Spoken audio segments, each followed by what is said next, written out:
Hi friends, it's Mrs. Johnson here. I wanted to go over 3 very fun ways to practice counting money and using your money adding skills at home. So let's get started. The first activity that I have only requires a jar of change, and you don't even need a whole jar, and the alphabet. Now, what you're going to do is either Google a picture of this or just figure it out really quick. This took me about 1 minute. You write out the whole alphabet, and then each letter is a number. So obviously A is 1, B is 2, C is 3, all the way down to letter Z, which is number 26. This activity is called What is Your Name Worth? And here's how you play. You take your name. For the sake of brevity, I'm going to put my first name, which is Emily. And you match each letter to the number in the alphabet that it is. So E is the 5th letter, so E is worth 5. M is 13. I is 9. L is 12. And Y is 25.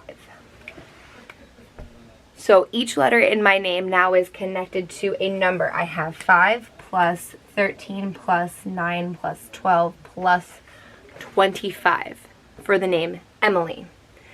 Now, what I'm going to do is take my coins from my jar, and I'm going to count out the value of each letter and figure out what my total is. So I'll be right back. I'm going to do that right now, and then I'll show you what I did. So here are my coins that made up my name, friends. What I did for each coin was that I would go through and say, okay, the E was worth 5 cents. I already know there's a coin that's worth 5 cents, so I used a nickel. For the M, I know that M is the 13th letter of the alphabet, so I said to myself, okay, can I use a quarter? Nope, 25 cents is too much. Can I use a dime? Yes, I could use a dime for 10 cents. Okay, 10 cents, but I need to get to 13. So can I add a dime? No, that'd be too much. That'd be 20 cents. Can I add a nickel? Nope, that's still too much. That'd be 15 cents. So then I add my dime and I count on by ones and add my pennies. So 10, 11, 12, 13. And I did that for each letter in my name. So now what I can do is count up my coins. And the way we teach students to count coins in school is that we start with the largest coin. So 25 for my quarter for the Y. Then I'll add my dimes. I'm counting on by 10, so 35, 45. Next, I'll count on by 5s for my nickels. 50, 55, and last but not least, my pennies. Well, last and least. So here's 55, 56, 57, 58, 59, 60, 61, 62, 63, 64. And there you go, friends. My name, Emily, is worth 64 cents. So the second way you can use this activity is you can actually take your numbers and add them up on a piece of paper or on the side. That's a great way to practice our addition skills. And then what you would do from there is count your coins out up to that number. So this is a little similar. The only difference is we would start with the largest coin and make the number 64 instead of counting all the coins out separately and figuring out that we had 64 cents. So in this case, I would probably start with my quarter, right, 25, and then I would add another quarter because I can, right, that makes 50, and then I can't add another quarter, that'd be 75, and I only need 64, so I would do a dime next. Okay, I'm at 50 cents, 60. Can I add another dime? No, that would make 70, that's too much. So I'm at 60, I have 2 quarters and a dime so far, and can I add a nickel even to 60 cents? I only need 64. Nope, I can't add that nickel. So I need to add pennies now. I have to count on by ones. So 61, 62, 63, 64. That is my name in coins without adding up each letter first.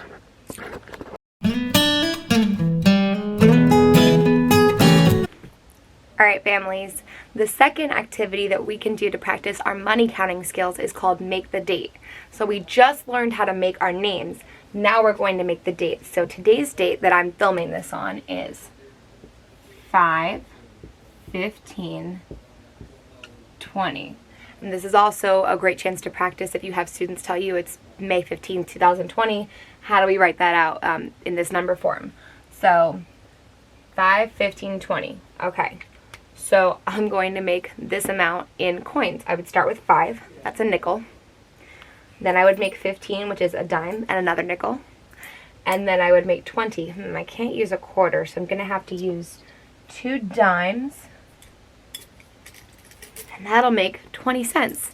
So this actually ended up being a pretty easy date to make because I only needed dimes and nickels. And if I count my dimes, 10, 20, 30, plus my nickels, I have to count them by 5s, so 35, 40. Today's date is worth 40 cents. And again, you could also line up the numbers like this and have students add them that way and still making 40, should show the work. You can still have students add it up and then make that value, and this time you would start with a quarter, obviously, and then add on.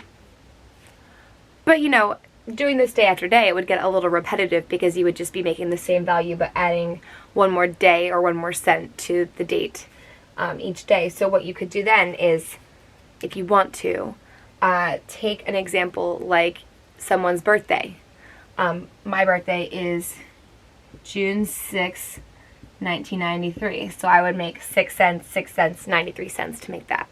My anniversary is 6/24/18. So I could add up those values. And this is a fun way to talk about family dates that are important. You know, when did someone in your family get married, or when is your grandpa's birthday? That's a fun way to kind of change up this activity and to practice making change with more dates. And I think it's a really fun way to make it engaging for students just to count out change. I try to keep things interesting, and when we're working with money, you know, we want to really practice those skills. So even if the addition skills are already there, and even if we already know how to count on, we want that automaticity, that ease of counting out coins to happen. And this is just a refreshing, fun way to make it work.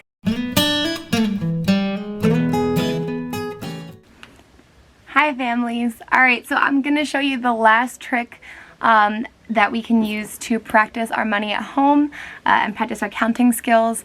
And here we go. All you need for this activity is your trusty jar of change and playing cards. So what you're going to want to do for this activity is you're going to want to take out your queens because they are going to represent our quarters because they both start with Q. You'll want to take out your tens because they're going to be our dimes because they're worth 10 cents. Our fives because they are going to represent our nickels. And last but not least, well, last and least, you're going to want to take out your aces because they only have one symbol, so they are worth 1 cent, aka the penny. So here's how we're going to play this game. You can play this by yourself or you can play it with a sibling, parent, grandparent, whoever's at home. So here's how we play. I'll take my cards and I'll shuffle them up. And I'll flip over 3 cards. Ace, ace, 5. So that means I got 1, 1, 5. I need to make 1 cent, a penny, 1 cent, a penny, and 5 cents, a nickel. Okay, so now I can add up my money. I have 5 cents here, so 5, 6, 7. I got 7 cents that time. If I were playing this with a partner, what I would do is they would also flip their cards over. Ace, 10, 5. Ooh, so they got 1 cent, 10 cents, and another 5 cents. So 10, 15, 16. So their 16 cents, in this case, would win against my 7 cents. But that's okay because then we could play again. So you could do this by yourself, just doing your side one at a time, or you could do this with a partner and have them compete against you. But I think the fun part about this activity is that it encourages students to count their coins like quickly, and it helps them practice that automaticity of starting with the largest coin, of counting on by 5s for nickels and 10s for dimes, and so on. And a really easy expansion to this activity is to just take the rest of your deck and shuffle it in. So now they might take a 2 and they might be using 2 pennies to count that one, or they might take a 7 and be using a nickel and 2 pennies to count that. You could also take the royal cards and have them be worth a different amount, like maybe your kings are worth 13 cents, just to mix things up, or even 27 cents. Go crazy. But I think that's a really fun way to practice, and I hope students enjoy it. Alright, that was activity number 3, so I hope that families can try one of these activities at home this week. Please let me know if you try one and how it goes. Bye!